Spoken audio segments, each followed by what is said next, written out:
You got it, chill, man. You good over there, Deacon? Outstanding. All right. We got a full table. Biscuit, were you here last week? No. I don't remember if you... Whoa, boo-boo. Oh, you know better than that. Silent. Now, listen, if you're going to keep farting like that, we're going to have an empty table because I ain't going to put up with that. I'm not putting up with it either. So, yeah, they're bad, man. They're real bad. You're going to have to hold that in. Yeah, Get out I here. was pooting last night, and I swear it You smelled... were doing what? It smelled exactly like hard-boiled eggs. And Brooke was being offended by it. And I was like, why are you offended by this? You eat hard-boiled eggs like every day. It smelled exactly like the food that you eat, boo-boo. So I don't know why you were offended by Well, it. today they smell like possum placenta. Did you get Possum placenta. Did you get a whiff of it? Yeah. Did you get us a whiff of it? I like know what's hard-boiled gotten into eggs me. as long as they're not coming out of your boo-boo. Thank you. Wow, that was cute. Oh, man. All right. Welcome back, everyone, to the 3 of 7 podcast. We got a full house today. Deacon Hunter sitting back here, making it all happen. Hunter, thank you, my friend. Thank you for being here, buddy.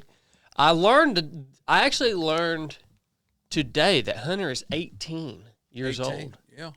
18 years old. I was worried for a while that we were actually going to get like charges brought against us for child labor or something. But he did inform me today that he is indeed a mature adult. He's looking for a woman, too. You looking for a woman? He don't want to touch that. The audience hasn't seen Hunter yet. They've never seen him. He's a cute one. He's a handsome young man. He really is. I'm trying to get him to grow his whiskers out. Yeah. You know, he had him a halfway decent mustache going. So creepy. That was Tuesday. No, that was Monday, I guess. He had him a That's halfway an decent early mustache contender for going. worst He comment of the shaved that off after you commented on it. I know, and now he shaved it off for some reason. I mean, I told him, you can shave your whiskers if you want, Hunter, but you're never going to find a good woman unless you got a little hair on your face, man. All right? That's not true. It's what? That's not true. Like 90% of our marriage, you had no hair on your face. No. Yeah. You know, one thing I was thinking, we had a good run this morning. I do have an announcement to make. Chili and I are racing once again. No. So I don't. It is very interesting. No. I'm not agreeing to that. You know, we've been sitting at a stalemate for years. Chili wore me out at the Georgia Jewel in 2019. I wore him out at the Mid-State Mile. No, you already called the treadmill race the tiebreaker. Well, it wasn't sanctioned, though. Well, that was according to you, so looks like we're just going to have to live with that. So I'm retired. We've been 1 for 1 on sanctioned races for years now, since 2020. So we are both entered into a last man standing race, a very prestigious last man standing race. And look, I don't care about anything except for beating him. So once y'all figure out what race I'm signed up for, and there's going to be a lot of y'all that are probably maybe thinking, oh, well, I bet Chad's going to win or this or that. No. As soon as he quits and I know I beat him, I'm going to run one more lap and then I'm done. All right? So it's going down, son. It's going down. Big. I guess you're going to run 2 hours. No, you'll go. You'll go, Bubba. No, you'll go. Yeah. As I was running this I may not morning- even run. I may not even do it. Well, you can fast walk 4 miles per hour. Yeah, I may just walk a few laps. Yeah, that's all that's required is 4 miles per hour. I'm retired. You know who's excited about him racing again? Coco. Courtney. Yep. Well, she would be excited. She would be excited if I got real excited and raced again, legitimately. But no, she's not She too would be excited like about the this. best race sounded- wife ever. Well, it sounded to me like she's just excited. She's going to come out with us, and it sounded like she was just excited to Yeah, be out there, man. but she knows that I don't give a crap. So she would be excited if I was gonna race. Yeah.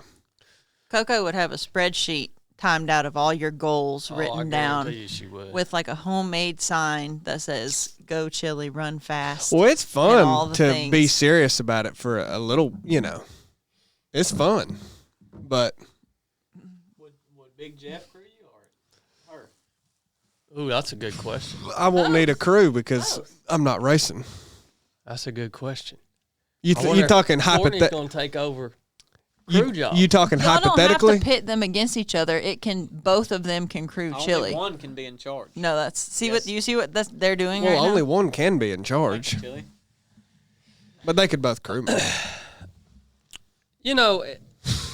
As I was running this morning, it made me think of something. When God ordained the cutting rite to seal the covenant Oh God, between him and the descendants of Abraham, he wasn't thinking about running. he was not being very considerate of men who were later on in years going to go running Later on. in sub-freezing temperatures. Are you referring to circumcision right now? He's been circulation. He's been caught up on that all week. it's called circulation. Really? Oh yeah. It's the cut. That is the cutting rite that seals the covenant between God and the descendants of Abraham. That's the seal of the covenant, and it is not considerate of a man whom runs in 15 degrees weather. I really In don't the think wind. that thin layer of skin would do much for you at that point. Oh yeah, it would. Oh yeah, it'll do something for me. I'm gonna go ahead and tell you. I could. So this morning while I was running, I had to pee, but I didn't stop. I didn't stop and pee because I was It kept you warm. and I was afraid to. My appendage was completely numb. That fifth appendage. Yeah. No kidding. knows what that's like. Oh yeah. No kidding. If you're really cold, Way too you need to long. not pee. Yeah, I did. You I hold didn't your stop pee, to pee. Yeah, when you're really cold. yeah. I It knew can- I was it going. can save your life. What? Keeps you warm. Yeah. What? Do you know how much heat you release when you pee? Are you making this up? No, if He's a wilderness. Don't get upset about me asking go that pee in the question. cold I and just watch wanna how make much sure. steam comes out. It looks like cornbread's head. Save your pee. If you're camping in really cold weather, 0 degrees, you ought to pee in a bottle and save the bottle. Yeah, you can use that. You could pee in a bottle and just like put it down in your jacket. 100%. Yeah, for sure. Does That nobody does work, really. nobody makes shorts or pants with like a little built-in sock or something? A little I'm little actually nest. gonna have to. I'm actually gonna talk to Hunter's dad, Powell. Powell. So Powell Powell. owns the running store here in Rome called Go Go Running. And so if there's anybody to talk, as a matter of fact, I got to go talk to Powell anyways about I got to get him to order me a couple more pairs of shoes. And I'm going to talk to him then about getting a sleeve. For this A cold weenie weather. sleeve? That may be For this cold weather that may running. be our product. Oh, that would be so fun. A 3 of 7. Weenie sleeve. Whoa, boo-boo. There's kids that listen to this now. I was gonna call it Appendage sleeve. 3 of 7 project 5th sock. Yeah. 5th appendage sock. And then third sock. Third sock. What? You could sell socks. You got socks on your feet, you got gloves on your hand, and you've got the 3 of 7 project 5th appendage sock. I'm going to go and tell you I need something. Chili, I'll be honest with you, man. Like, in all seriousness, I am really, really excited that you and I are going to go do this race together. Why? I don't know, dude. I'm excited about that. it. I'd like to go out there. I think it'd be fun. But I mean, I'm not. I'm retired, man. Well, that's fine. I have never came out of Like retirement. I said, I've been steadfast. You know, I've been retired for 5 years. Wow. Wow. no, I didn't realize It doesn't seem like it's been that 5 years since you raced. It's crazy. Wow. Huh. It's crazy. Well, maybe that's why I'm so excited, man. I mean, I'm really, really pumped about it. Of course, I'm also going to run our race, our 307 Project Trail Race in March. So I was getting ready for that anyways. But then when this Last Man Standing race popped up, and it's a friend of ours, Nick Bear, is putting it on. You said you were like trying to keep it mysterious earlier. Now you just. I thought, man, this would be cool because it's a multi-purpose, right? We like Nick. Yeah. I mean, he's been really good to us. We've done a few podcasts with him. We've been out to his facility, and I thought this is a really cool opportunity to go out here and, you know, support Nick and, you know, do a run. And then I called you, Chili, and you were actually open to it. I was surprised you didn't shut it down. No, I'd like to go out there. I think it'd be really cool. I think we need to do more of that kind of stuff. But I'm not going to race, you know. I mean, I'm retired. Well, that's what I was wondering because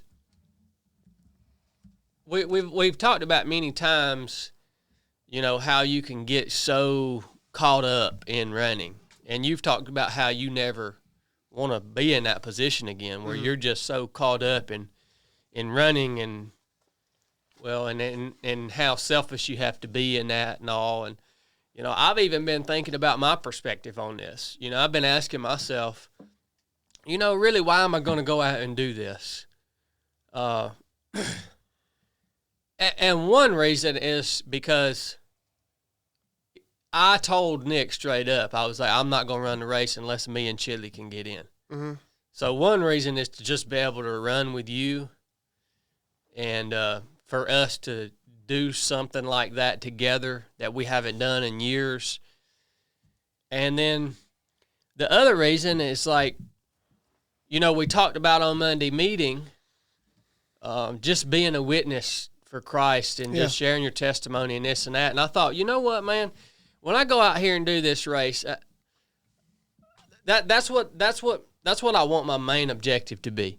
And the way I see it, the longer I stay out there and run, the more opportunity I'm going to have to build relationships with people and to pour into them and encourage them and share testimonies with them and have good conversation because that happens out there, you know. Well, that's the format for it. It is. It's the format for it. Yeah. And I thought that's what my goal is going to be. The longer I stay out there, the more I get to share my faith and my testimony and build relationship with people and that's what I want it to be about, really. I mean, that's going to be my goal, you know. And even the training for it, because the training is the part where you can get really selfish with your time and you know all this because a lot goes into training, and that's a big reason why I started doing my daily training updates on Patreon is to give that another purpose, right? It's because I thought, you know what, what can I do to make to put some purpose behind this other than just me getting ready for this race? And I thought, well, here's an opportunity. We have such an amazing group of people on Patreon. That's where our people are, is on Patreon, man, really. I mean, those are our biggest supporters, and I thought this now gives me an opportunity to touch base with them on multiple times a week, to share what I'm doing with them, to inspire a few of them to get out, maybe when they don't feel like getting out and exercising their body, and just to tell them I love them, man, and that's really rewarding, you know. And so I've thought through all of this, man, because I'm like you, Chili. In the beginning, you know, I was just running just purely just for the sake of competition and to win. Yeah. And I'm just not there in my life anymore. You know, I genuinely don't. This race is about me doing something with my brother Chili that we originally. That's how we met. You know, it's like going back to. Man, this is how we met, you know, and getting to be out there on the course with you, and you know, of course, I'm going to talk crap to you when I beat you and all that stuff, right? But that's what it's all about, and then just being out there and building relationships with people and representing Christ well, being an ambassador for Christ, and it's a great opportunity to do it. So that's my primary goal for doing what I'm doing, both in March at the 3 of 7 Project Trail Race, and in May when we go out and do the last man standing race. So I've considered that, man, because I am going to put time into it. I'm going to get ready for it, but you consider the bigger purpose. You definitely shouldn't, go and you definitely should put time into it if you're going to go. I mean, that's how you should do everything. But I mean, I think that's cool. I'm glad you can orient that in your mind for this year to kind of make that the purpose. But like you said, I don't anticipate it would ever change that I'm going to compete for the sake of competing ever again. It might, but I just sure don't see it. Like when I realized it's been 5 years, that's crazy. Since I have. That's a long time. Yeah.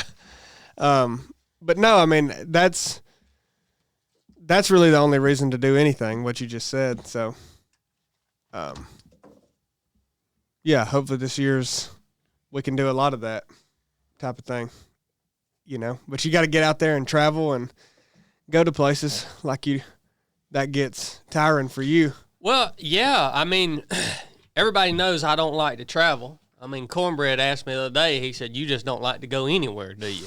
That deal he's got. That deal. But I mean, be honest with you, man, I haven't been. It's Did you smell that fart I just let? Is that why you coughing over there? All right. This thing that we're going to do together, this race that we're going to do together, it's invigorating to me. Do you know how many times you've said this race we're going to do together? I know. Because I keep saying I'm retired, and you go, well, this race we're doing together, this race you and me are doing. I mean, you're trying to drive that home. Yeah. Well, I do want to go out there, man. Like, no kidding. I mean, I guess I wish I didn't, but I miss that side of things a lot. It's why I've tried to kind of get back into it over the years to no avail. But it's because I do miss competing, but I also just miss that environment. I like that environment. I like races. I like competitions. I like the way ultras are set up. But so this will be a good chance to get back involved. That's why I've liked our races so much. Yeah, because it's providing that. Ooh. Oh. She's just a distraction. Well, you're farting. It's kind of ruining the conversation for everybody else. This is going to be a special episode today for you guys that are watching or listening. It started slow. I'm enjoying the conversation. I am too. Listeners, are you guys enjoying the conversation? I mean, I like it. You don't have to be negative, Chili. Well, is Cornbread going to come out to the race? I haven't even asked him. Yeah, I mean, obviously, Cornbread knows if he wants to come out, we would love to have him. Blake? Oh, yeah, I'm thinking about it. Well, you're not going to be able to run, Bubba. I mean, I had to pull some strings to. I wouldn't run if I could. What is wrong with dump you? water on your head. Did you Sorry, just guys, fart again? That one slipped. I'm about to go get the fan. No, that one really. I'll try not. I'll try not to let any of those. I just slip want out to know, again. how does it slip when you put your hands on the table and lean forward to make space? Yeah, you did try to do that. And how does that slip? That's so nasty. What did I don't know if we're going to be able to get through this podcast or not. What did you eat? I ate a banana and peanut butter this morning before the run, and then we went and ate a salad and a sandwich. Bean salad. It may be that stew you cooked last night. Ooh, but- that's rough. that's probably what it is. Stew. All right, let's move This on. is actually going to be a special episode. I thought he was today. going to say this is going to be so special when me and Chili race together. I was going to be like, oh my God. This is a heck of a show. Well, we have the 307 Project Awards ceremony that's going to go down today. Now, this is the awards are going to be going out to the team here and also to you guys. So these are community 307 Project Community Awards and team awards here at the table. So a lot of you guys that are listening, you might receive an award today, which is a big deal. Oh, that's real big deal. Yeah. Yeah, don't take this lightly. No, it's not a joke. We didn't have to give nobody no award. Yeah. So did they get like a little trophy or big. something? No, it's an award, not a reward.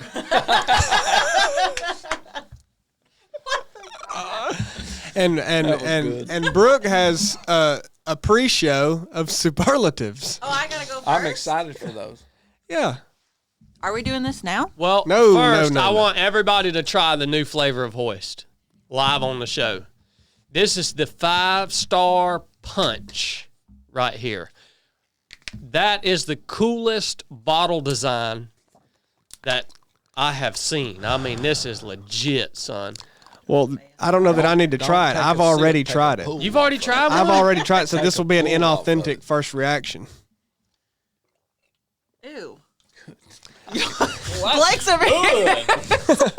That was I do a like pull it. you I'm just gonna took. drink it anyway. But That is good. See, Corn's doing it right. You sniff it first. well, See, I'm sniffing notes I've of already had pomegranate. this.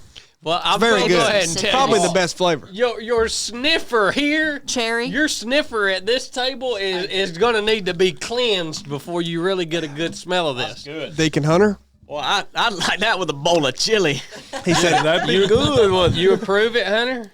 All right. You can taste the fruit punchness of it for sure. Kind of tart, like a Yeah. sweet I like tart. that. Yeah. Exactly like a sweet. But hey, this is finally a fruit punch flavor that doesn't stain your mouth red. Hey, Corn, we didn't do a water review for this week, so let's just go ahead. Also, I was reading while you. What do you give it? 100. 100. Well, no, you can't ever go higher than that. Yes, I can. If Yes, I can. No, it's 0 to 100. So if you, I mean, I really like it, but you just maxed out the scale. What if something was better than this one day? What if there wouldn't. What be. if Hoist comes out with a flavor that's better than this flavor? Well, then that would be the old one. Then you'd be like, I like the new one better than the There old can be one. two This is the hundreds. new 100. Okay, I got you. Yeah. That's the top of the list. It gets knocked down from that place, right? Yeah, absolutely. Right. It'll get 102, but this goes below. Well, it. So you know, that'd make them one be of a the things that I 99. like Right. about Hoist is that they don't put any dyes Yeah, I know. in Hoist. Like, if you looked at any other sports hydration drink that was fruit punch, what color is it gonna be? red? Red. This is clear as water. Why do companies put these dyes in their beverages and stuff? I guess maybe it's attractive to the customer or something like that. Yeah. I'm sure there's some science Yeah. behind that. But I don't want to be drinking that crap. That's man. it. You're on to something there. Yeah, okay, thank Yeah, you. Red Chili. 40 shrinks your weenie. Baby, I'm just kids that listen to this. I'm just telling you. Good night. Don't drink Red 40. So there's no I mean, like, Baby. There's no dyes in this. There's also no preservatives in Hoist. There's also no high fructose corn syrup in Hoist. And so iron syrup. this new flavor right here. not only does it have all the stuff that all regular hoist has, like calcium, potassium, magnesium, it hydrates you better than water. It's got all the stuff you need in it to keep you going longer, keep you hydrated.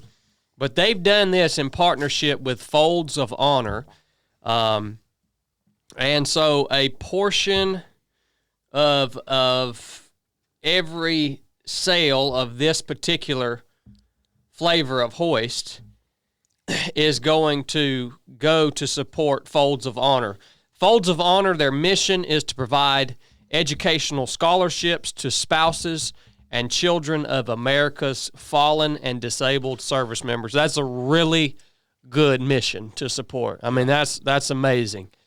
So Hoist is always doing cool stuff like that, man. They really care. I mean, they've sent so much stuff to us just to share with local fire department, local police departments. They're huge supporters of the military, and they've been huge supporters of 3 of 7 Project. And I think about this a lot. Our partners like Hoist, Barbell, First Form, you know, so much of what we're able to do is because of these companies, of these partners who say, we're going to support you guys. Like, we're going to take a chance on you guys. We're going to stand behind you guys, and we're going to come alongside you. And let me tell you right now, y'all know me. You don't ever know what I'm going to say. So it means a lot to me to have partners like Hoist that don't try to censor me, that don't try to, any of us, that don't try to control what we say or what we don't say, what we talk about, what we don't talk about. They just say, we're going to come alongside you. We trust you, and we're going to support you. And Hoist has been doing that for us for years. So I just ask you guys, if you've got anything out of the podcast for all these years, please support Hoist. Go get you some. You're not going to be disappointed. It's going to work. All right? It's going to help you out, especially if you're into running and fitness and sweating and getting after it like we are. It's in a lot of Walmarts now, too. Is it? Mm-hmm. Well, the way we do it, we just order it offline, and we just get cases. We keep a couple cases under the table here. So y'all do it how you want. But, yeah, check them out, man. Made in America also. So, really cool. This is the newest flavor. 5-star punch. It's Deacon Hunter approved. It is. Now that's saying something. Whoa. DrinkHoist.com. Believe that. All right. So I'm going to let you guys kick off the award show. Well, we have a pre-show, superlatives. While y'all was getting ready. It's kind of like a stand-up comedy routine. Here's our opener.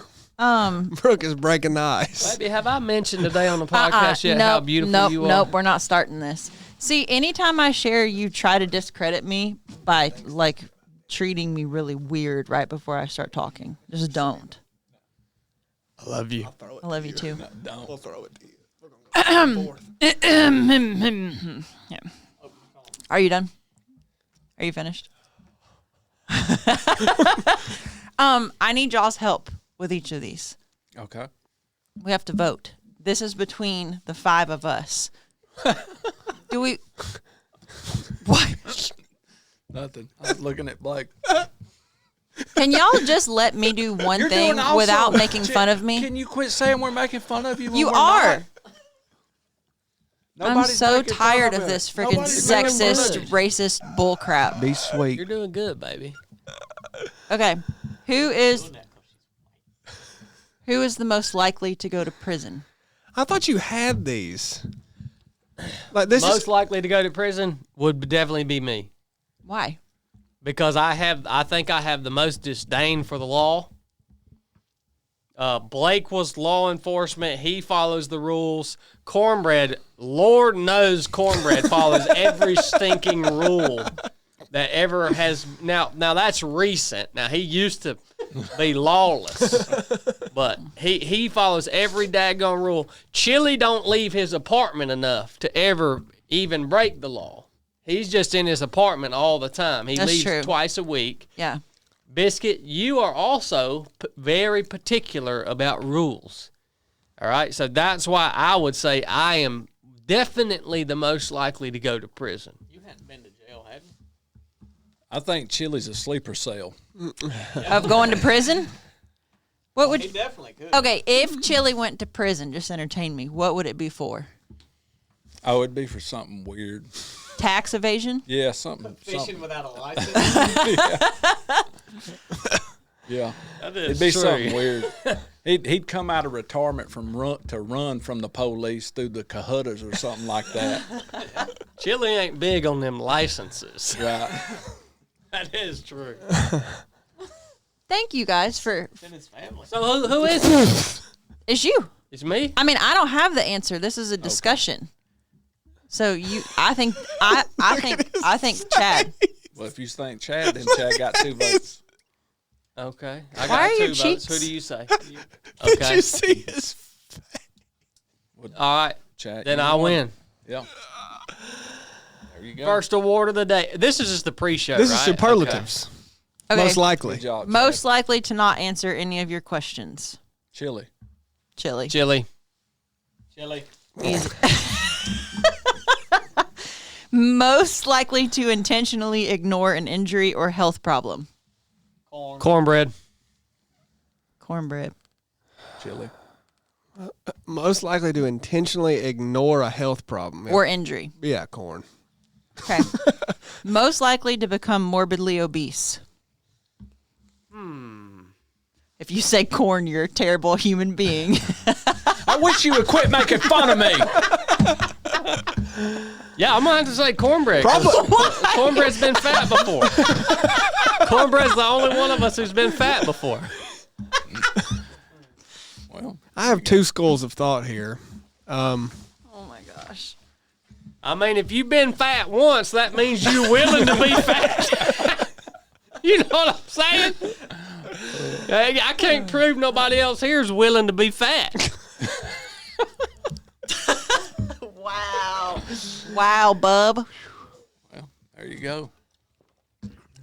Biscuit, I would say you are most likely to become obese. Morbidly. You said morbidly. Yeah. Yeah, morbidly obese. That's like unrecognized. Okay, so I got 1 vote. Cornbread's got a vote. What do you say? I'm gonna have to pick corn. I mean, all right. I don't think it's likely, but of us, I think. But of us, Corn's got 2. Who do you got, Chili? Well, I have 2 schools of thought. Well, Chad has shown signs that he's he's shown interest at me. he's kind of like dipped his toe in. He's not went there yet, and so that's one school of thought, and the other school of thought is, I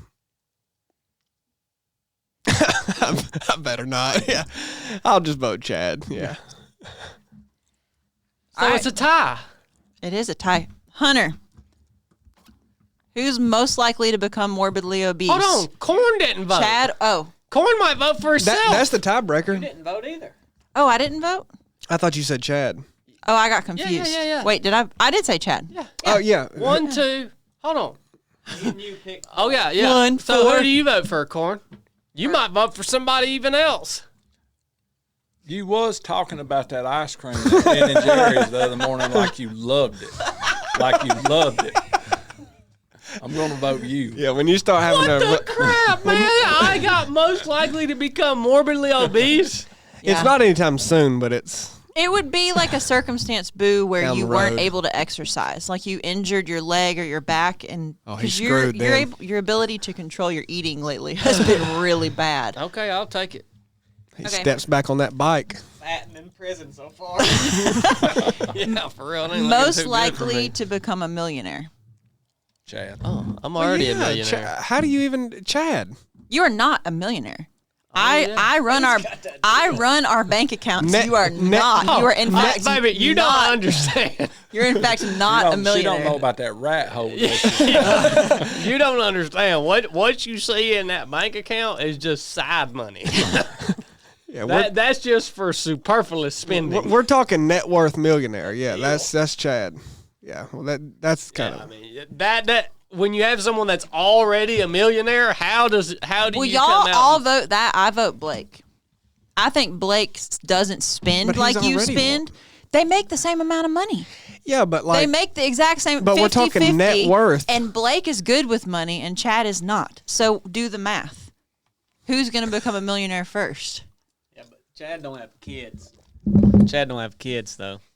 Yeah, we don't have any kids. I don't have a house. I don't have any. I don't have anything. Nothing belongs to me. There's nothing titled in my name. I own nothing. That's how you become a millionaire. We don't have kids, but he just bought $1,000 jacket. So Baby, you just bought a $1,500 blanket. you said you would not say that in public. He agreed he would not share that. It's for you.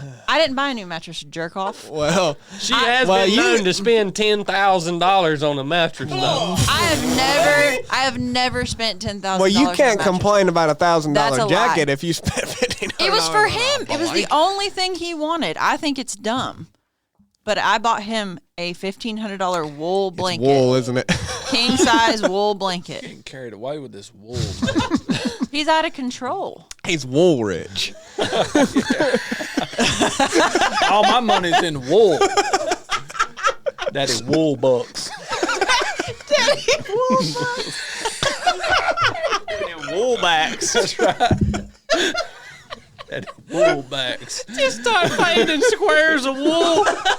Yeah, the next rock course, wool. Oh my gosh, son. Okay. Next. All right, so the consensus was the most likely to become a millionaire was Chad. Yep. They're voting in the comments too. Can you read this one for me? Will you read Yeah, what if YouTube they comment says? on it, yeah. Most likely to slap a woman. Oh. Most we in likely to Memphis? slap a woman. I'll slap all the women in Memphis.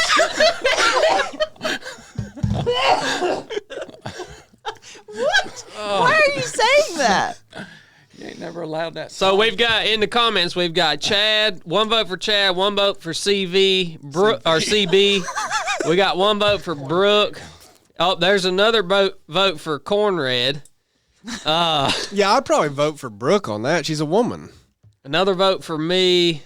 Another vote for Brooke. Yeah. Y'all give us the consensus here. There's got to be an overwhelming consensus. Most likely to slap a woman. Probably Brooke. Great. Another vote for me. That's a Brooke. safe answer. Well, no, you're more liable to do Brooke. it. Chili, you just got to vote. Hunter just got to vote.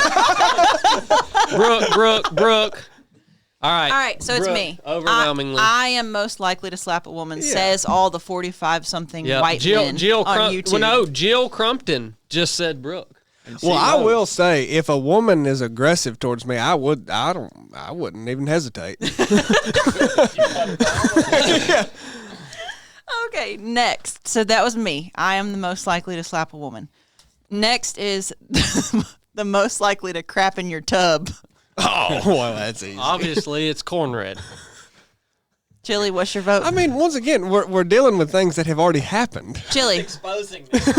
Chili, can you not be political and just who out of this group Cornbread, is the he's most already done likely it. to crap in your tub? Cornbread, who's the most likely? Yeah, probably me. Blake, Most likely to get crapped on have by we a told dog. that story on the podcast? We told that. We did when you was gone somewhere. You talked one about mashing it down the drain. day.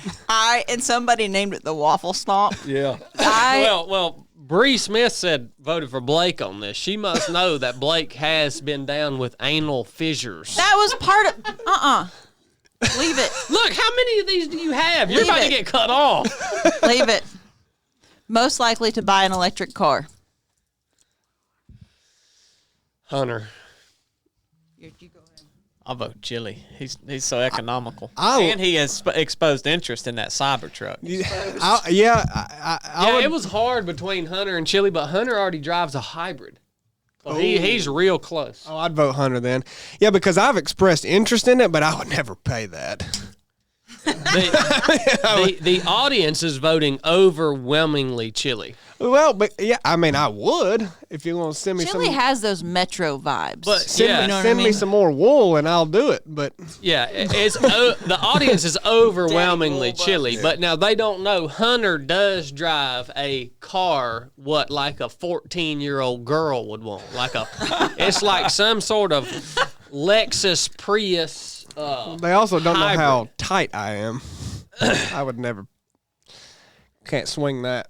All right. But I would do it. So Hunter. I think Hunter. we're going with Hunter. Okay. Okay. The audience says chili, but they don't know Hunter yet. So Okay. Most likely to become a creepy old person.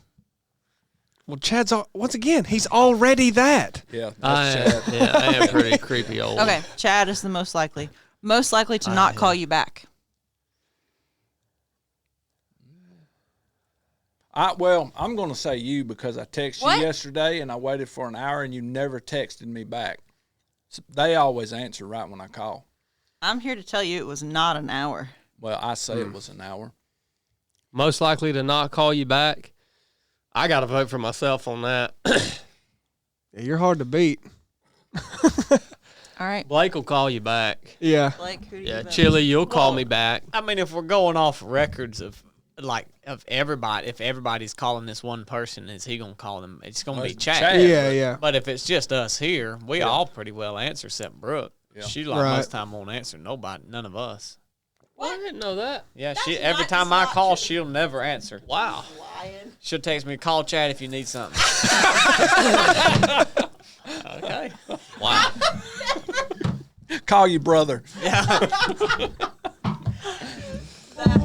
That was such a fat lie. Okay, we're almost done. Most likely to become a missionary. Like when the babies are grown up. Yeah, Blake. I vote Blake too. Yeah, all right. Hey, Look he at him. wins. Here's what I'll take that. Most likely to move out of the United States. Chad for me. So I guess y'all. Chad. Yeah. Chad. Most likely to make someone laugh. Well, That's between probably me and cornbread. Chili. I'm gonna say chili. Look, I'm Chili the said- funniest guy you guys know. That is true.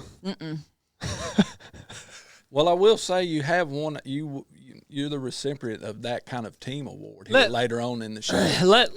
But audience, I'm gonna say chili. audience, who is the most likely to make someone Who laugh? do you vote for? Myself. CB, Chili, I saw that coming. Chili, Chad. These people are Chad, Brooke and Chad. Well, Chili. you are the Chad. funniest. I mean that. Yep, I went. This is overwhelming in the obvious. Chad got one. Ryan said CB. Wanderlust said Chad. I vote corn for most likely to make somebody laugh. But Oh, there's one for me.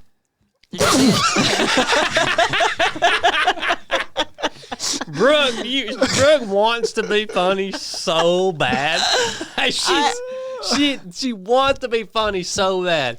We listed out our values the other night because we talked about that on the podcast. So then they just don't always come natural. we went and Brooke. did that. And one thing that she values a lot is humor. That was like in her top 5 Yeah.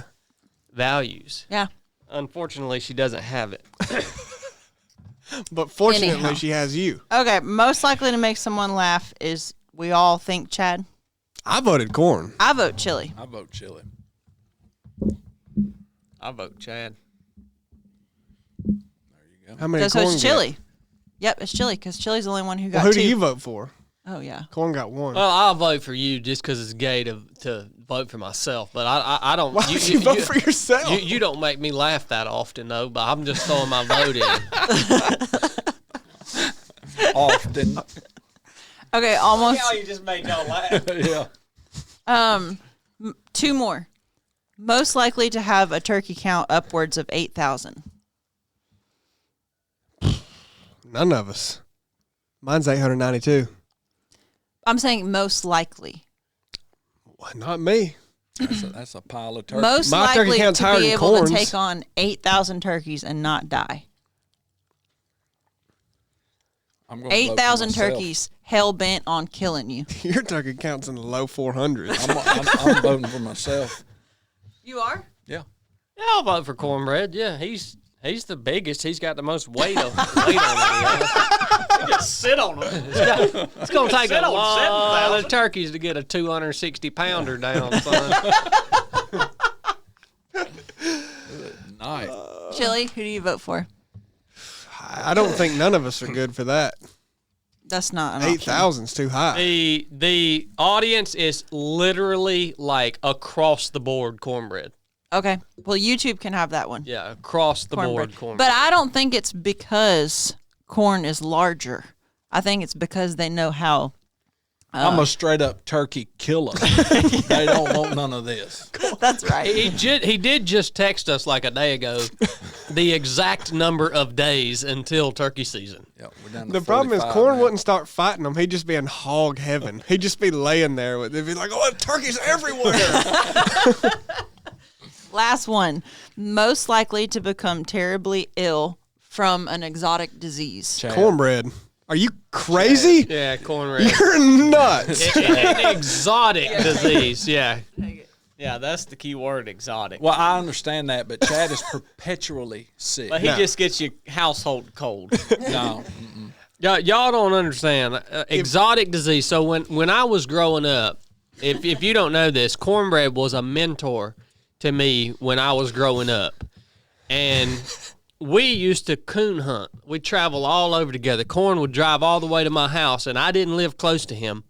He'd drive all the way out there and pick me up, and then we'd drive all the way back toward where he lives to go coon hunt a lot of times. And he come down with some disease, and he had it. Seemed like he had it for a decade. We would be out coon hunting, and he would bump his shin on a stump or a fallen log or something, and his whole leg would turn black, and he'd be down for about 2 weeks. Man, that's like the start of a superhero movie. Yeah, he had the black leg for like over a decade. Nobody knew what was wrong with him. He didn't even know what was wrong with him. He just every time he'd bump his leg, his leg would turn black, and he wouldn't be able to walk for 2 weeks. The best part is how he got rid of it. How did you get rid of it? Well, it turned out to be cellulitis, which was supposed to go away every time you were done with the antibiotics they prescribed. But mine, for some weird reason, kept going dormant. So every time I'd hit that leg, it'd far back up. Well, one day, finally, I dropped a rock auger on my leg. A what? A rock auger that drills yeah, through yeah. rock, and it cut that spot open like all the way to the. Chili says it was probably bone. When I was explaining it, it cut it all the way. I mean, it went through all the flesh, went straight to white. Ew. But I didn't get sick. Bone. I didn't get sick. We doctored it up right yonder on the job, but it come up a big old boil atop of it. And when that boil let loose with a head, I popped that jewel, and it released the nastiest, thickest, just stankingest ooze whatever lived. And I kept it wiped 2 or 3 days as it drained out, and ain't had it since. I thought you said you had to get a stronger antibiotic. No, not for that. No, didn't. They kept That was for that other exotic disease he had. They prescribed me K-Flex for that every single time. Is that the For that leg. No, K-Flex ain't the strongest antibiotic. Weak. So is the theory that ooze was the bad stuff coming out of your leg, and it? My theory is that cut went deep enough that it took away where it was going dormant at. Scraped it out. That's my theory. Yeah. But I ain't got it since. Well, you definitely should win. Most likely to catch an exotic disease. That's not exotic. He won. He wins that one for sure. Yeah. Eyes freeze up. Holy Ghost knocks him out of the tractor. Wait, We've can heard you all tell? these. Y'all, I mean, these are true stories, Wait. by the way. The craziest crap happens to Cornbread. Can we hear he that? ain't going to tell you that something happened. He ain't lying. Baby. These are true stories. Can we please hear that story about how the Holy Spirit knocked you out of that tractor, Corn? Oh, man. It did. Listen, it's plain and simple. That's when I got saved. there was a ticking on my heart. I was praying. Next thing I knowed, I was on the ground out of the tractor. I don't think it's crazy. The wildest stuff happens to him, man. that's the problem. Life. He sees orbs. Blake seen that orb with me. You seen that orb that morning we heard that quail. By golly, you did. I seen it. See? I didn't see no man holding the moon. No. He's seen them Civil War ghosts. Yeah, man, he's seen a lot of stuff. I mean, strange stuff does happen to Cornbread, for Broke real. a rib. Throwing himself on the ground violently. Yeah. All right, what's next? Welcome to the first annual 3 of 7 Project Awards. Now we're going to get into some community awards, right? Yeah. Community award. I'm here with my co-host, Cornbread. Thank you for being here, Corn. Thank you, Chili. You excited about this? Very excited. We've got Chad Rite here with us. He's fat and slow. Ha ha. Woo! We've got Blake Wright here with us. Well, he's always sick. Ha! We've got Brooke here with us. Hey, you want to go pet a dog? Funny.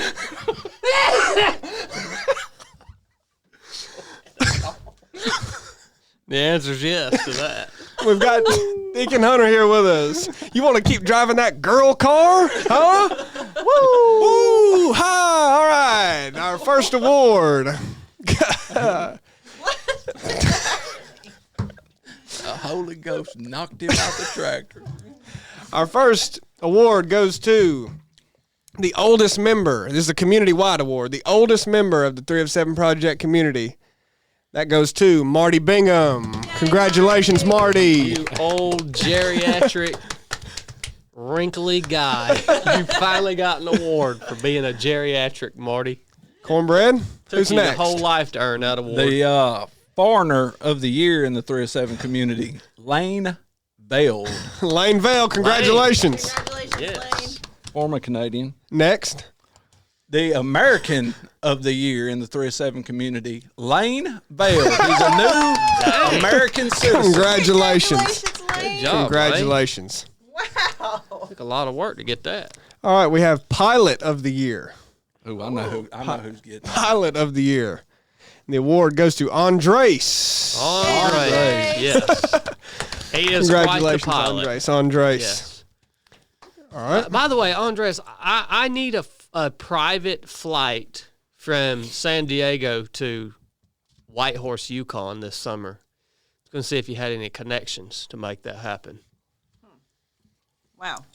The soldier, so to speak, of the 3 of 7 community of the year. Keeps himself swole up, puts good content, positive content who about this being is. swole I on know Instagram. exactly who this is. Mr. Clayton Lindsay. Clayton Clayton Lindsay, Yep. congratulations. I knew it. Congratulations. Yeah, that's a Clayton. good award. Yep. All right, we have Angler of the Year. Oh, Angler of the this is Year. hard This to is guess. big here. Angler of the Year goes to James Niggemeyer. James Niggemeyer. You were running in his hoodie this morning. Yeah, I was. Yeah. It's a nice hoodie. I didn't get a hoodie, James. Just putting that out You there. actually did. Well, we'll hook you up with one. He sent me one and y'all didn't give it to me? Yeah, it's right over there. Okay, we have Best YouTube Commenter. Best YouTube Commenter. Oh. And the award goes to Little Virgil. Virgil. Congratulations, LV. Little Virgil. In the same vein, we have Best Super Chatter. Best Super Chatter. That goes to Red Lightning. Red Lightning. Davis Lightning. Weiniger. Congratulations, Red Lightning. Red Lightning is consistent. You have more community awards? Coal mining tag team of the year that's breaking boundaries. You know, when you think of a coal miner, you think of poor, desolate soul, beaten down and trodden. But this tag team, they don't display that at all. Awesome dudes doing their things. Matt Garrett and Jackie Martin. Yes. Coal Congratulations. mining tag team of the Heck year. yeah. Congratulations. Well earned. Yeah. Well, in the same vein, we have Best Banana Eater of the Year. Best. Why is he? That's a big deal, Best man. Banana Eater of We the Year consume a lot of bananas in the around 3 of here. 7 Project community goes to Matt Garrett. Congratulations, Matt Matt. Garrett. What are the qualifications for best? Does it mean like the technique? Highest use? quality. Technique Moving you on. use to eat Corn, your what do you? banana, or is You it don't like eat the it for quantity? the shape. You don't eat it for the shape. Next award. We eat thousands of bananas a year around here. The Yankees of the year in the 307 community. Yankees, Steve Adario, and Tom Brandon. The Yankees of the year. Congratulations. North of the Mason-Dixon. Well, that about wraps up our community awards. Do you have any more? One main community award. Okay. This is all serious. Okay. Me and you talked about this. Okay. Chad and Blake, y'all would probably agree, we believe. The student of the year was Andreas. Yeah, agreed. Student of the year. Absolutely. Did it rock for the second time, did the proving grounds, did some range training. Congratulations. Always is ready to lead, always ready to be led. It was awesome to watch him train. Dude, I'll never forget one thing about when I was training with Andreas. It was on the basic course, which is our legacy course here at 387 Project. I'll remember Andreas's team got to the very top of the mountain on the basic course on day 2, and son, it was cold. I mean, it was flat out cold up there. And they were all getting their shelter set up, getting their camp set up. And I think Andreas was I don't know if Andreas was the LPO at that point or not, but one of their team members lost their shelter. And I knew where it was at. He had set it on the ground and walked off and forgot where he set it. I knew where it was at. So when they realized they had lost a shelter, everybody else had about had the whole camp set up. And this is after a long day. You know cornbread. Yeah, you know what it takes to get up to where we go on day 2. And I said, nope, y'all going to take all this crap down, and we're going to keep on rolling for the day. It was already getting dark. I said, pull all this crap down. Y'all done set up. Andreas looked up at me, and he had his shelter in his hand. They found that shelter. Yeah. Andreas had that shelter, and he was like, well, here it is. Well, will you, he didn't say this, but he was insinuating, will you change your mind now? We found it. And I just looked back at him, and I said, stow it. And the look on that joker's face, son, that just took the wind out of his sails, son. That was a epic moment, man. There'd been so many epic moments on the basic course. I mean, when you reflect back on that course, that is a hard, daggone course, man. Like the amount of days we have spent out there, freezing in the rain, crouched down by a fire, freaking using our stoves to melt our tent poles apart. I mean, that is a hard course, buddy. Easy pitch. Yeah, that's a tough one there. I'm actually glad we don't run so many basic courses anymore.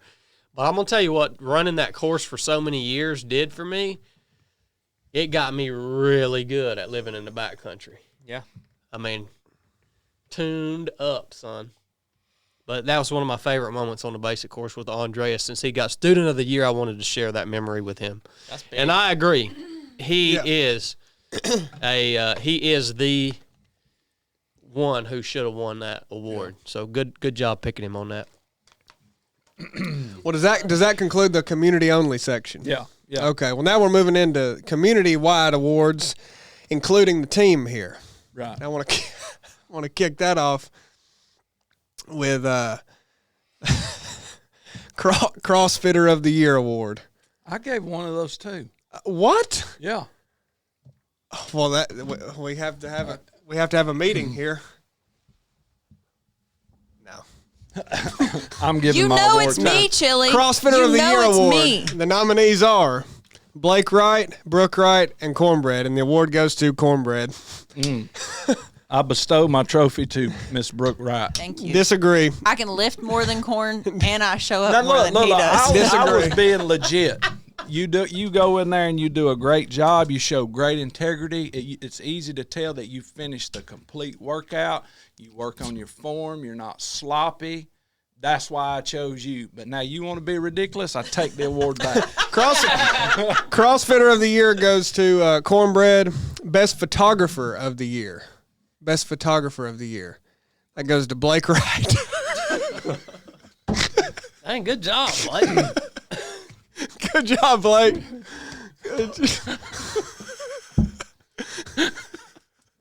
Well earned. Thanks, Chili. It's an honor to have that. Yeah. You did very good. Yeah. We have Best Tech Guy of the Year. And that goes to Deacon Hunter. Good job. Hunter. Deacon Hunter with his first 3 of 7 award. Big work. Job, Is huh? this of year 2024? Yes. Yeah. Okay. Yeah. Okay. All right. We have. The 2025's not over yet. Yeah. We have Sickest of the Year. Sickest of the Year. That's got to be Chad. Nominees are Cornbread, Brooke Wright, Blake Wright, and Chad Wright. And the award for Sickest of the Year goes to Chad Wright. Congratulations, Chad. Nice, babe. Been a rough year. 2024 was definitely a rough year. Let's see. Most protein consumed. This is a special award. This is a special award designated to the individual who consumed the most protein on the year. And we will say this was a record. Did you total the grams? The split between first and second has never been wider. And this individual consumed 1,746,513 grams of protein on the year, and it was cornbread. Congratulations. Took a lot of mighty poo to consume that. Wow, corn.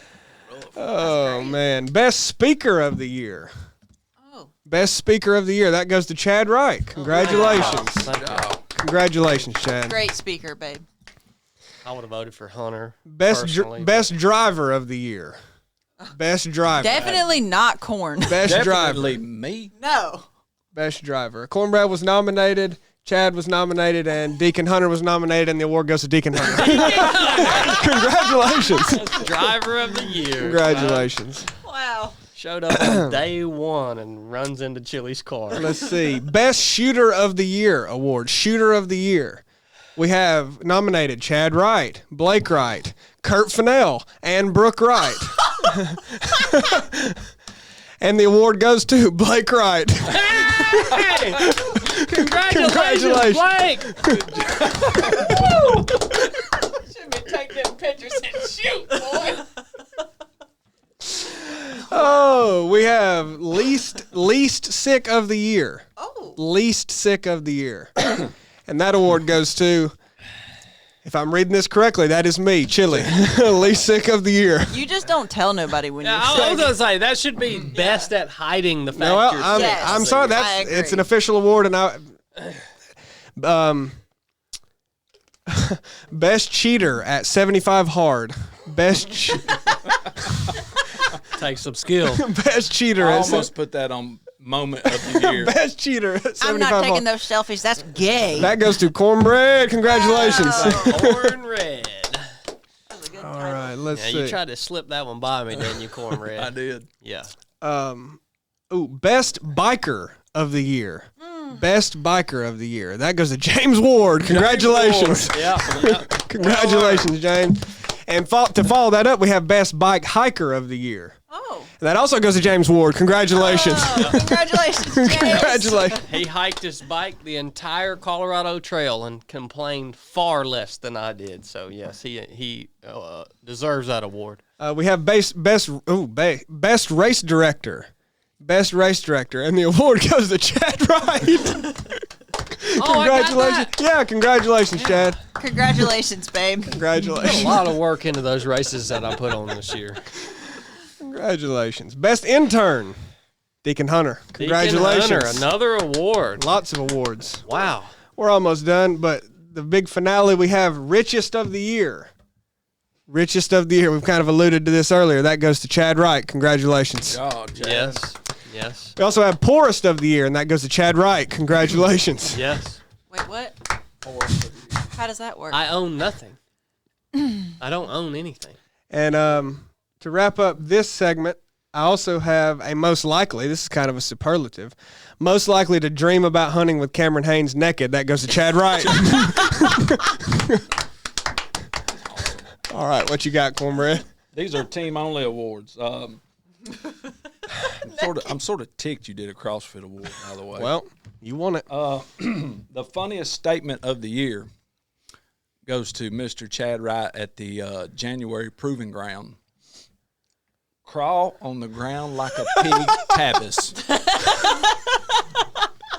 Crawl like a pig on the ground, Tavis. That was a historical moment. Funniest statement of the year. Most supportive teammate, Chili. Good job, Chili. Corn. Thank you, Corn. The light of value. You know, when you start talking about something or explaining something or say, hey, let's do that, the one that always says, well, where's the value? Mr. Blake Wright. Blake the light Wright. of value. Thank you, Blake. And the final one, the workhorse of 3 to 7 Project, Mr. Chad Wright. Mr. Chad Wright. Congratulations. Thank you, guys. Thank you. I humbly accept that award. So I Do want to acknowledge, though, I wouldn't be able to do any of the stuff that I do without you guys backing me and supporting me and telling me I'm going to be all right. You're going to be all right, bub. So the guy who just started a month ago got multiple awards, and I got 0 awards. You got the CrossFitter award. Well, no, you did. Brooke, You you were ended up getting nominated for 4. This is You the got most 4 sexist company I've ever worked for. You got 4 nominations. It's all right. I expected. Not quite there yet. I expected this. You wait till the 20th. It's fine. It's fine. Be nominated. All right. Wow. Well, that concludes our award show. that was really cool, man. What a great way to wrap up a year. Yeah. I think we should do more next year of like what you did of the like best phrase of the year, like specific and like Boo, you talking about like specific moments from training. That would be cool if y'all have moments throughout this year with people to just like write them down. Like holy crap, that was funny. Yeah, I mean there are so many moments from training. Like when I rarely reflect on those, you know what I mean? But there's just so many. I mean, if you go back on just the misery of the basic course moments or the funny stuff at the proving grounds, people rolling around in their puke and just like I mean and ROP course, it's just like there's just thousands of people wouldn't even believe them. Like the stuff we get to experience in training, people wouldn't even freaking believe it. It's so awesome that we get to do that. It's a lot of work, but I love it. I love that we do that. It's so unique, I mean, who else gets to the memories that we've accumulated with people, and most of them people who are listening to this podcast right now. That's super valuable, man. All those memories. That's super valuable for sure. It makes life very rich when you actually reflect upon those. So, well, dang. Where do we go from here? Patreon, I guess. Yeah. So we're not going to do a Patreon question of the week this week. We love all of our Patreon members. We appreciate their support. Love their support. But, when we opened up these group chats, right? And for the most part, everyone that's talking about the goals, the fitness they're trying to do, they're putting spiritual content, scripture, talking about on there. If there was somebody to win the Patreon award, it'd be Paul Porter. He's got something to add to everybody who comments. He's trying to help people on there. So, Paul, you get the Patreon award. Yeah, we can do that. Yeah, We can do Paul that. Porter Patreon award. Wow, Paul. We're not done. I just thought of Paul. I agree with you, man. Paul he's on every Resurrected. He's always joining in on the conversation, and adding value and in the chat and all that. Yeah, I agree with that. So why do we as humans always take something that we can add something valuable to, and one of us and we all slip. So it's not to single any one person out. Got to start cussing or acting a fool when we do something. So when we see that on Patreon, of course, we talk about it and we delete it because we're not going to allow it. But that happened on Patreon. I was like, holy smokes, man. Are you serious? I'd expect to see it on Instagram or Facebook or something like Several times. Yeah. Yeah, it's happened more than once. Yeah, for sure. So I wanted to have a conversation wrapped around that as why, as just society in general, we think we can do that on social media and it add value to anything because it doesn't at all. Well, I think a lot of people don't really understand what social media is for or how to wield it. Because I mean, to be honest with you, it's not a huge part of a bunch of people's lives like it is to mine. I mean, social media is a big part of our business, so all of our lives. But I have amassed this following on social media, and I've leveraged it to, for different reasons throughout the years, and I've kind of figured out, what it's all about and the best ways you're supposed to use it. But I think a lot of people are confused about, what it is or what you're supposed to use it for. I think a good format when you look at social media is to think, is what I'm about to say going to inspire someone? Is it going to entertain someone? Or is it going to educate? So inspiration, entertainment, or education, right? And within the realm of education, that would mean like maybe not necessarily teaching someone something, but maybe just mentioning something or posting something that's going to make somebody think.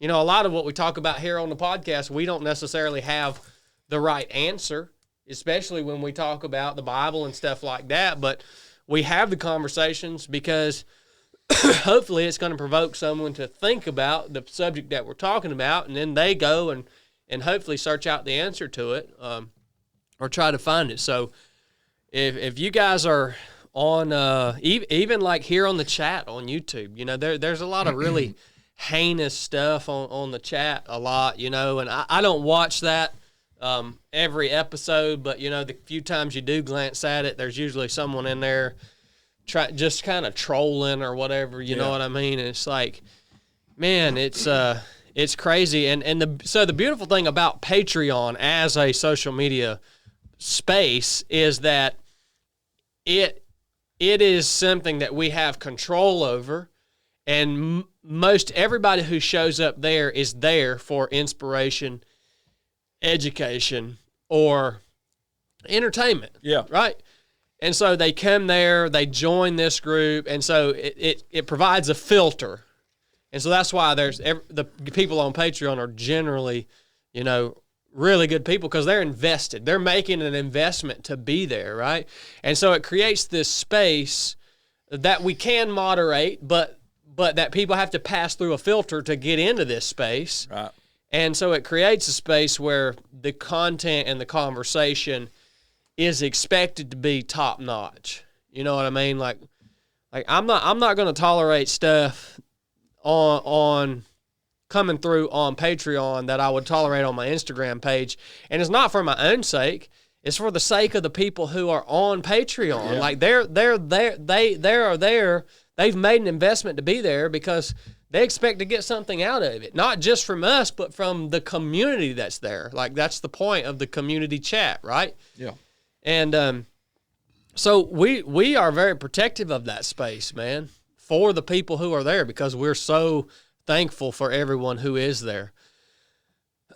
We get outside of the boundaries of those kind of three things, though, and there are a lot of people who don't understand social media is not the place for debating your opinions. It's just not the place for it. Like, and don't get me wrong, I have screwed that up many, many times in the early years because I didn't know what it was or how to wield it or anything.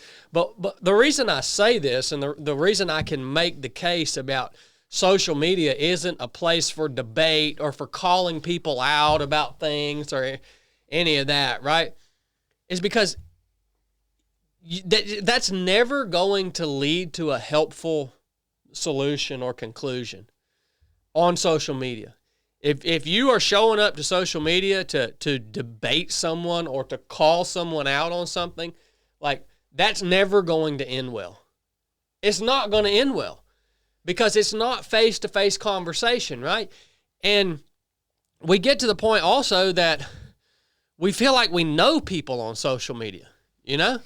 And Chili's got on me about that before. He's like, you know, when I was, you know, less mature than I am now, I'd say, this freaking dude on social media is ticking me off, right? And he'd be like, Chad, you don't even know the guy. Like, all you're seeing of people on social media are these little snippets.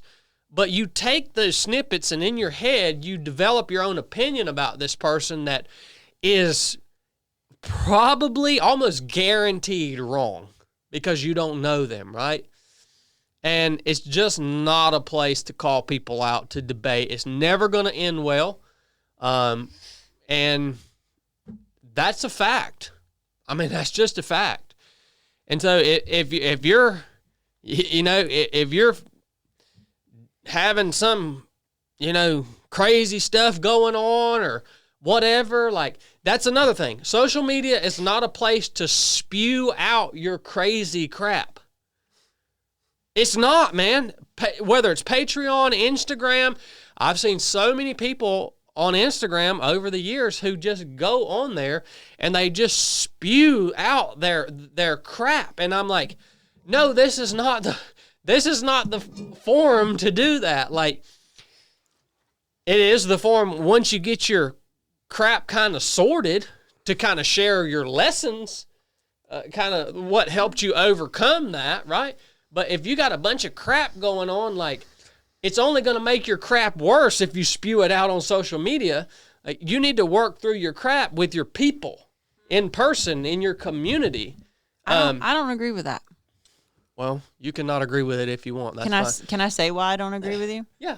I don't think you should spew. Like, I don't think you should make a post that's 10 miles long saying all the reasons you're pretty sure your wife's cheating on you and that's what I'm talking about. I'm not talking about sharing things that you struggle with, which I think is where you're going with that. Yeah, like your crap, like the bad parts of your life and the things that you're ashamed of or the things that you are, like, want to be better at that you're not. Why are you smiling at him like that? Because you know he's annoyed by me saying this? This is just hilarious. You don't even disagree with him. What? You're taking what he said too literally. You agree. Yeah, you just articulate, and I'm glad you articulated it. Yeah.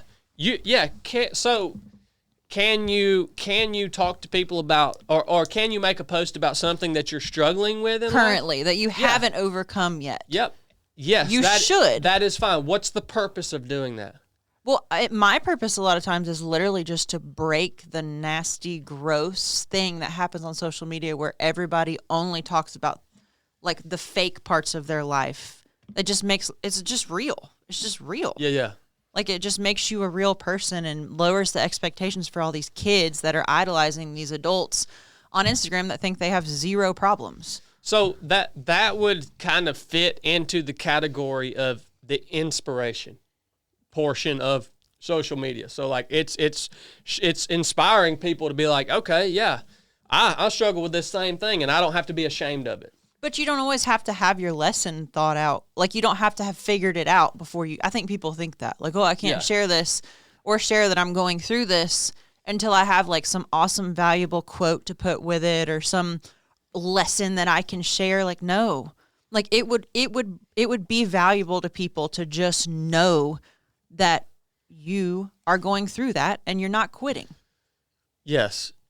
So you're right, and I agree. I'm not arguing with you anymore. I'm mainly speaking to the culture when I kind of get passionate. Like, people think you need to have some kind of fine wisdom before you share like the real parts of your life. Like not everybody needs you to tell them what to do or how to help them live their lives. Like you can just be real. Yeah. Okay. Yeah, you can be real on social media. I agree with you. But what you're talking about, again, doesn't fit into the category of what I'm talking about, which is social media is not a place to spew out your crap about your personal relationships, about your just unsorted, like just crap. I agree, and I do. Chili's right. I do agree with you. I just wanted to differentiate that from what I was saying, if someone was hearing it. Yeah, as long as the purpose behind it needs to be to provide value to people, not to just give you an outlet to spew your crap out, right? And we see it a lot. You see it a lot, and that's not the place for it. So why do people do it?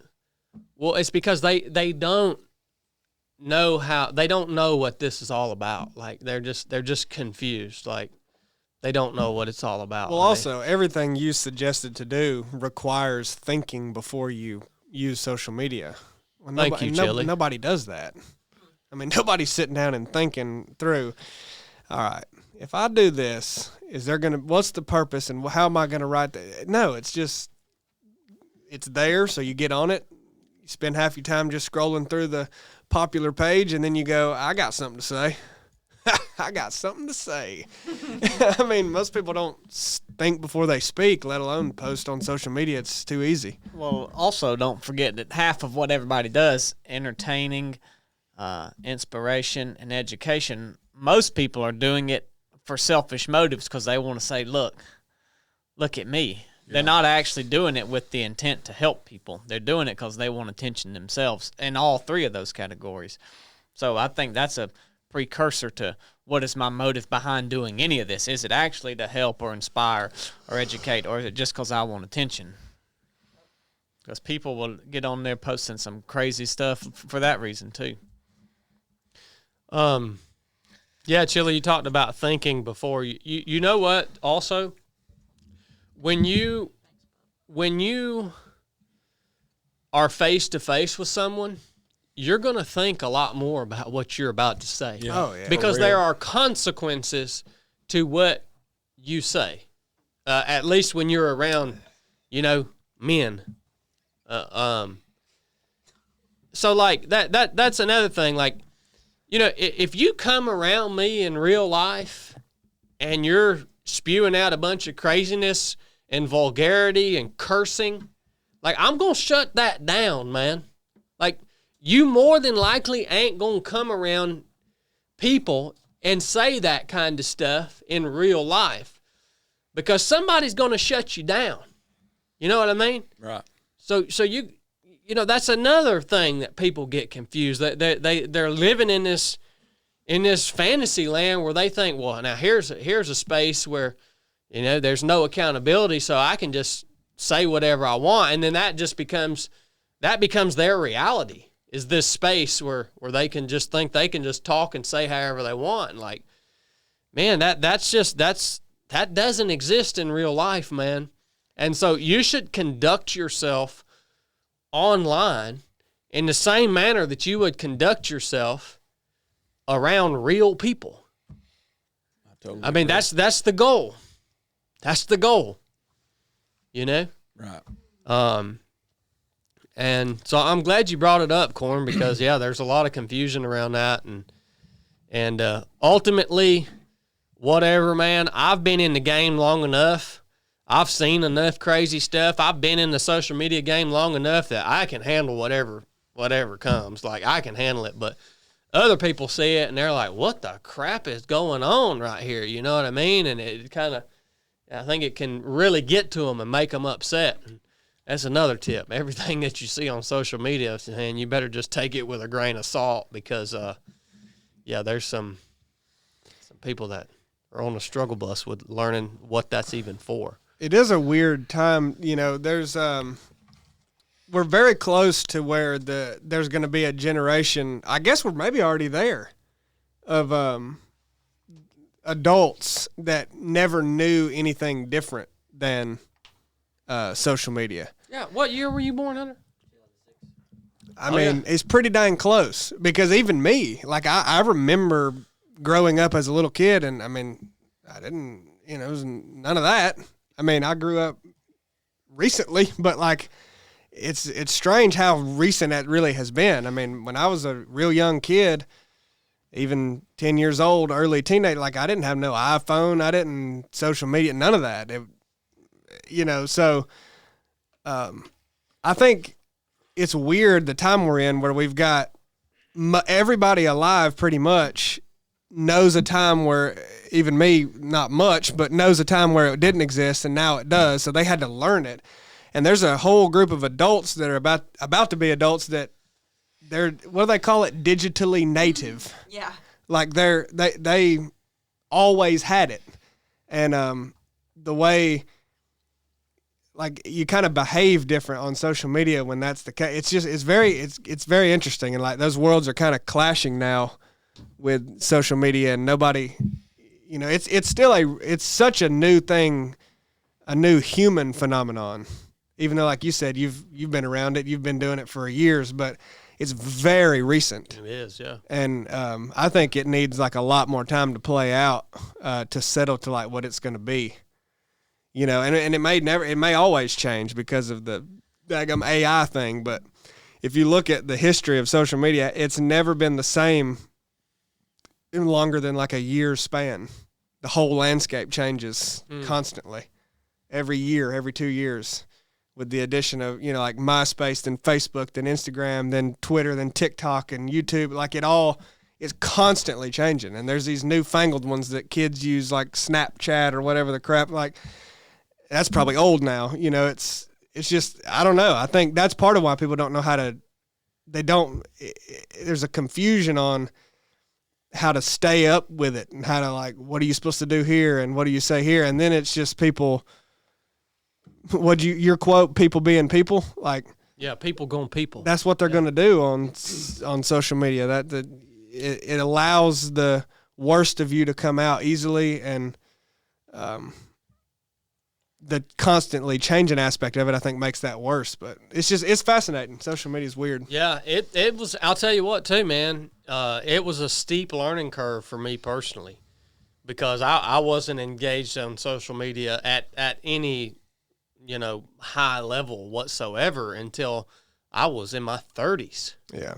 And so it was a really steep learning curve for me in terms of like. Not necessarily like how to wield it, because I think I started off with the purpose of being inspirational on social media. But I guess the learning curve was, you had to coach me through this for years, Chili, was learning how to react to all of the bull crap that came across through there. You know what I mean? When comments and stuff? Yeah, just comments and just craziness and like that's a steep learning curve, because you're not used to people, like nobody ever talks that way to your face your whole life. Right. And you're just used to the way people act face to face, and then you got a bunch of people acting like this on social media, and you're like, what? It hits you funny, man. Like, it was really hard for me. Yeah. I mean, and man, yeah, you coached me through that. You stayed with me through that for years, man. Because you know how upset I used to get about that stuff. Because I didn't know, man. Well, I mean, yeah, it really did bother you. Yeah, I didn't know. Yeah. And it's only gotten worse. Oh, yeah, and it only will get worse. It's crazy. Like, it's only gotten worse. I see the veteran community online now on social media, and it is horrific, dude. Like, it is horrific the way guys are just tearing each other apart. And I had a conversation with Chad, my buddy Chad Robichaux, the other day, and he was like, dude, I'm about ready to disassociate with the military community completely. Because of what we see happening online, You said that, or he said that? No, Chad Robichaux. I called him, and he was like, I'm about ready to disassociate from this. Like, it's just not good, man. And it just keeps getting worse and worse, and there's a huge appetite for it. Yeah. And it's like, Well, if you say that it's bad what's happening in the veteran community, most people come back at you and say, no, it's good. It's exposing I these know, people. man. I mean, most people defend it, not only. and me and Chad have talked about that too. And I'm not going to speak for him. He can talk about it, one day when he comes on the podcast, his perspective on it. But yeah, a lot of people, when you talk about it specifically in the veteran community, people defend it and say, no, it's good. So-and-so's holding these people accountable for things that they've said. And so, first of all, who cares? Like, look, if you care, there is a problem with your life. You know what I mean? That's just the fact of the matter. And secondly, man, I did a whole truck talk on it. It's just like, again, all you're seeing on there from the accountability police is just somebody's perspective on something. There's not this group of veterans out there who's the keeper of the truth on all matters. Like, you're just seeing different perspectives on different things, and ultimately, man, like, yeah, you don't know all the details. You don't know all the details. It's like so many people have come against the account of Lone Survivor. Yeah. That book, Lone Survivor, like, that book was heavily influential to me when I was joining the SEAL teams. Like, that story, could it have had aspects of it that were dramatized or what? Yeah. Well, look, man, the Navy took that story and made it into something that was meant to inspire young men to go and become warriors. Like, that's a good, so if some, I'm not saying there is, but if something in there is dramatized or something, like, that's great. Like, who cares, man? It's an inspiring story that has made young men want to go and become warriors. And our country needs warriors. Like, that's what I'm saying. I mean, who gives a crap, dude? That's my perspective on it. And I'm going to say that's the perspective of everyone that I know in the veteran community who's crushing it, who's busy, who's getting after it, who's being successful. They don't care either. Yeah. They don't care. How busy can you be if you care about it? Exactly. But the guys who are just freaking just scrounging, dude. Just lost and scrounging. What are they doing? What's the, like, in the veteran community, what's the it's just calling out every lie that anyone's told. Okay. Like, this person faked this this like wasn't true. being a critic, basically? Yeah. Yeah, it's the accountability police. Yeah. Okay. Yeah, but that has simply bled down from To everything. Well, within that community on social media, it's bled down from the actual military, right? Because that's how it is in the military. The military is a gossip pit. I ain't never seen what they call the military brotherhood. It's not a brotherhood. It's a merit-based, not even. It's a gossip pit. Is all it is. It's terrible. It's a terrible culture in there. Well, a lot of that is just stemming from, the envy of the human heart. Yeah. A lot of the things, the comments against you, people would want to, maybe it's even some people that know you to some degree that maybe served with you, and they want to try to call out these mistakes that they think, oh, nobody knows he did this. I'm about to blast him. This is the same guy that did this and this. And it's like, well, yeah, it's not like you're trying to hide any of that stuff. And even if you were, it's like people change and things progress in life. And well, the thing, I think the thing is too, man, that people don't take into account, and I can only speak for my own personal story, but when you decide to go into public life, people expect you to, like, the expectation is for you to just tell everything about yourself. And it's like, no, man, like, people who you see in public life, like, they're real human beings. And a lot of them have had a really hard life. And they've made a lot of mistakes, and they've had a lot of bad done to them, and they've done a lot of bad. And there are things about yourself that you're not ready to share those things until you're ready to share them. Yeah. You know what I mean? Like, it takes a certain point of healing and maturity and contemplation and counseling and all of that stuff to get to the point where you're actually, okay, now I kind of understand this now. I understand why I did this. I understand why this happened. And then you can share those things. You know what I mean? Yeah. But, like, for me personally, I'll speak for myself. Like, when I first entered this whole public life, like, yeah, I withheld a lot about myself that I hadn't worked through, that I hadn't thought of, that I had pushed down, and I didn't want to think about it. I didn't want to know why. It's like that. But I realized I knew those things were there, but it's like, what would be the purpose of me coming out and talking about them, even if I decided I'm just going to tell everything? Like, what's the purpose in talking about them on social media if you ain't even worked through them in your own mind? Like, well, then I'm just somebody, again, that's just spewing my crap for absolutely no reason. You know what I mean? And it's taken me years to get to the point where, you know, I think that I've worked through most of the things in my past that were hard, for all sorts of different reasons, to the point that now I'm able to share them, you know. And that was one of the most freeing things to me about going on the Resilient Show with Chad, is being able to, you know, talk about things in my past and all the crap, you know, that's there. Which my crap ain't no worse than anybody else's crap, but it's my crap, you know. It's a big deal to me, you know. And it is nice when you get to the point that you can be transparent about your whole story, because then ultimately it takes power away from everybody, you know what I mean? It's like, well, dang, what can I say about this guy now? He already said that about himself. You know what I mean?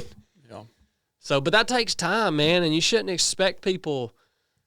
I mean, these people that you see that are super famous and whatever, like, they're freaking people, man. Like, you shouldn't expect them to just tell you their whole life story. And if you know that person and you got something on them that they haven't ever talked about, like, what the crap is wrong with you, dude? That you're gonna go on social media and blast out some part of their story that was probably really hard for them, that they haven't been able to work through, may never work through it, and you're going to blast it out there? Like, what the freaking crap is wrong with you, man? Yeah. You know, you take a guy like the lone survivor. You realize the crap that dude has been through, man? I mean, like, the crap he's been through is some crap. Like, I don't care what happened on that mountain. That joker has been through some crap. And you want to come out and blast him out about something maybe he is not ready or prepared to even talk about? Like, what the freaking crap is wrong with you, man? I'm not going to say names. I mean, I'm not going to call people names. We'll stop there. That's enough said on that. I didn't mean to get all serious on y'all. Good, bud. Yeah, man. I just wish it would be different. But like Chili said, man, I can wish all day. I just see it getting worse and worse. And Chili says it's just going to keep getting worse. And On the backside. oh man, Coming down. Side of 30. yeah, for real. For real, it has changed so much. Since I got on Instagram in 2019, you would scroll Instagram, it's like people talking about running and racing and business and entrepreneurship and winning, and now it's just a freaking dump, dude. Like, this year, I have withdrawn to a large degree from social media. That's why we have our newsletter now. That's where all the stuff I used to write on social media, I write it in the newsletter now that comes out once a week, Nuff Said Weekly. You can sign up for it on 307project.com if you want to see my thoughts or lessons from the week. But, yeah, I've withdrawn to a large degree compared to what how active I was on there, just a few years ago. So, all right. Well, I know Chili's got a couple good news stories for us, and then we're going to shut this down. I'm going to pee real quick, Chili. Yep, rapid fire. Snow this weekend. Local news. You need to comment on that. Stay home. Don't go pet a manatee. Yeah, rapid fire news. Justin Trudeau, the Prime Minister of Canada, has resigned. Trump's going to buy Canada. And local news. Snow this weekend. Where? How much? Local. Is it going to be like down the middle of the state? Or? It's going to be a winter of death and destruction. One last winter of death and destruction with Joe Biden. How many inches of snow in Floyd County? 12. Ella J. 2. How many according to James Wright? 74. Blue Ridge. 8. Ottawa, Tennessee, 14. Etowah. What about Bainbridge, Georgia? None. That's deep. None. That's deep. Yeah, they're probably not going to get any down there. Well, I guess that concludes the news. That was good. Well, does anybody... Oh, we've already covered Canada. Well, I don't want Canada, man. I do not want Canada. Well, Trudeau resigned. Yeah, I know. I did a truck talk on it. Yeah. Okay, well, dead serious. What's behind that? Why did he resign? Well, I mean, you never know that what the shadow figures are doing. You know what I mean? But most people. He's a great figurehead. He's an idiot. The people that the mainstream opinion is they call it the Trump effect. Basically, all of these evil, tyrannical people who have been doing their deeds over the last 3 or 4 years are basically think that their reign of tyranny is over for a little while, so they're all stepping down. Trump's their kryptonite. I don't buy that. I don't buy that. He got in. He said, "I know I ain't gonna be able to do nothing next year." So I don't buy that. I do know that who's lined up to replace Trudeau is absolutely not any better. Possibly hell bent on doing even more than he did. So. That theory doesn't really check out, in my opinion, for that reason. But I don't know why he resigned like that. I mean, I don't have a theory on that. I didn't know if you did. That's very interesting to me that he would just resign. Yeah. Anyway, he just stepped back from power. Maybe he just realized he got a little too powerful and just wanted to reduce that. Well, I said on my truck talk the other day, all the stuff that was going on in Canada during COVID was like horrific. But I failed to mention that all the stuff that was going on here in the United States as well during the global sickness was also very horrific. Like, maybe not as bad as Canada, but it was still bad. Well, they're going to be the 51st state regardless, and Greenland's going to be the 52nd state, and we have just acquired the Gulf of America.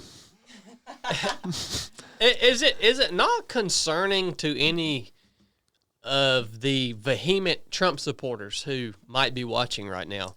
Is it not concerning to you that this guy is trying to expand this empire? Globalize it. Yeah, is no one like, ooh, that might not be good. That is what you would call the consolidation of power. You are we could just absorb South America. Exactly. I mean, it's already called America. I mean, Trump, he likes simple diagrams. We could just cut off South. Oh my gosh. Whoa. Dude, I hope that Mike picked that up. How could it have not picked that up? That was heinous. That was anus. Yeah, I believe it. That smells like cat food. Oh, you leaving for real? Yeah, Oh my gosh. Give me a kiss. It's about time for super chats. That smells like cat food. Yeah, I think we're going to get down to where the Western Hemisphere is one country, the U.S., and then the Eastern bloc is going to be Russia and China, and they're just going to absorb everything else. I think that's what we're getting down to. It should be a very wild ride when that happens. It's just very concerning to me. I was thinking about it. I was thinking about it last night. I was like, well, if this dude is like, because that's the things start with just proposing the idea. Yeah. Like that's how everything starts. Right. So people, who knows? Trump may be just completely joking about annexing Canada and Greenland and Mexico, but like. When you, even if you're joking, like when you just suggest something like that,